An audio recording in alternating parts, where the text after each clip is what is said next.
নিঃসন্তান দম্পতি আমি দেখেছি, তাদেরকে পেলে অনেকে, ভাই কি সমস্যা, কয় বছর হইলো বাচ্চা নিচ্ছেন না কেন, কবে হবে, কার সমস্যা, আপনার সমস্যা না ভাবির সমস্যা, বেটা তোর কি সমস্যা ওটা বল। একজন নিঃসন্তান দম্পতি তারা কি স্ট্রাগলের মধ্যে দিয়ে যায় আপনি জানেন?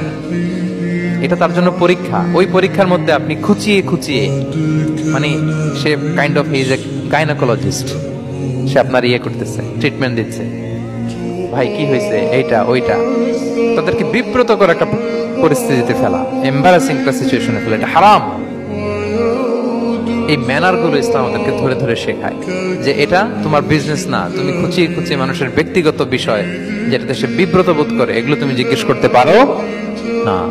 আল্লাহ বলেছেন খবরদার, ওলা তাজাসসু, ওলা তাজাসসু, গোয়েন্দাগিরি করো না, কারো ব্যক্তিগত বিষয় না। অনেকের এটাতে খুব ইন্টারেস্ট, কার স্ক্যান্ডাল বেরোইছে, প্রায় দেখবেন যে এরকম দেখা যায়, অমুক নেতার স্ক্যান্ডাল ফাঁস, অমুক নায়কের স্ক্যান্ডাল ফাঁস, তোমার স্ক্যান্ডাল কবে ফাঁস হবে এটা বলো।